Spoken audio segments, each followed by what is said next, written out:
Alright, so today we're going to be talking about the power law, which is also known as the 80-20 rule.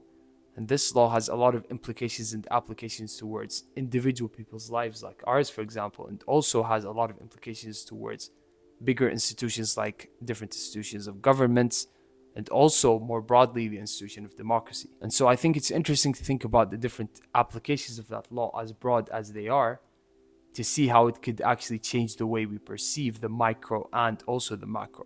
And so to start off, I think the power law is a really easy concept to understand, but it's very much counterintuitive because what it says is that a tiny minority of things will end up dictating the most outcome, let's say. And not necessarily only the outcome, but a tiny minority of things will end up affecting, let's say, or having a bigger effect rather than the majority. So a tiny minority of companies will have all the profits, a tiny minority of people will create all the technologies, a tiny minority of rivers have all the water, a tiny minority of stars have all the mass, a tiny minority of cities have all the population, etc. It seems to be very much consistent across many different domains, such as the sociological domain, the individual domain, and also the physical domain, like the rivers or the stars. So, having laid the foundation of this law, I think it's appropriate to start off with applying that law in the micro scale or how it could apply to our individual lives. And I think it's good to start off by applying it to goal achieving or even hitting a specific target, because this law has a lot of profound implications when it comes to goal achieving. So usually when we think about achieving a specific goal, we think about the progress of reaching that goal as some kind of a cumulative, let's say, progress. So we think that we'll have some kind of accumulation of progress as we stay consistent with the actions, and then we might hit some kind of a spike, and then we plateau, and then we kind of hit another spike and then plateau.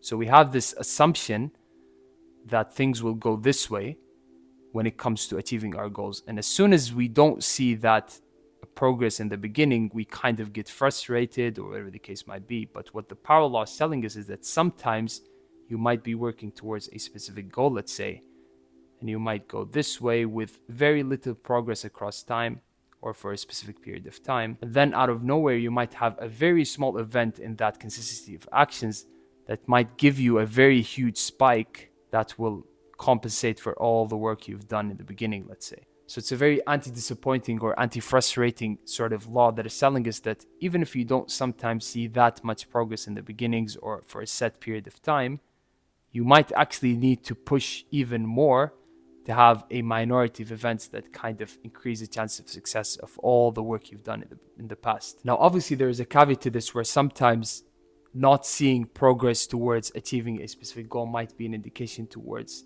changing that goal or changing aspects of that goal. But I think more often than not, people quit not necessarily because of the weakness of their goals, but actually they quit because of that lack of cumulative progress that is present at the beginning. And I think it's implied in the power law that a lot of goals actually follow this distribution where you don't really see that much progress in the beginning, but then you hit a spike and then it starts to become cumulative, let's say. And I think as soon as we have that law in mind, it increases the probability of our success. And it's not necessarily always this way. We're not saying that. But what we're saying is that as soon as we incorporate it in our worldview, let's say, it increases the chances of success and kind of being more patient with our goals, let's say. Now, shifting the gears towards the macro application of the power law, it's really interesting to think about the juxtaposition of a democracy and the power law, because the power law, as we defined it, which is a tiny minority of things will end up dictating the outcome, seems to go in perfect opposition with the idea of a democracy, which stipulates that a majority will end up dictating the outcome of a political system in X country, let's say.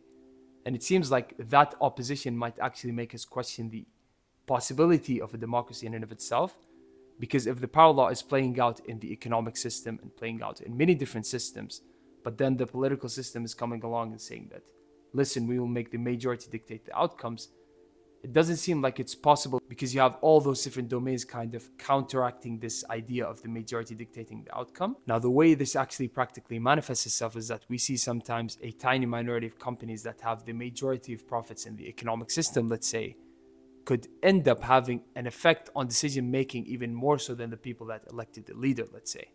So it seems like the power law playing out in the economic system might leak itself into the political system, even though a democracy is kind of saying that the majority will end up making the decision.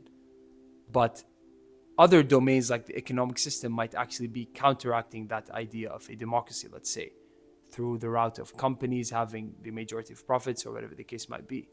So it's a really interesting idea to think about the possibility of a democracy even in the first place. And I don't think many people actually think about it this way. They just take it for granted that a democracy will be able to work on the long term, but I'm not sure if that's really a plausible way to look at it. It seems like it needs to be thought about even more. So this actually concludes our video for today. Thank you very much for watching, and I hope you actually find this beneficial. Please leave a comment on what you think about this power law and whether it's the first time you actually heard of it. Thank you very much for watching, and see you next time.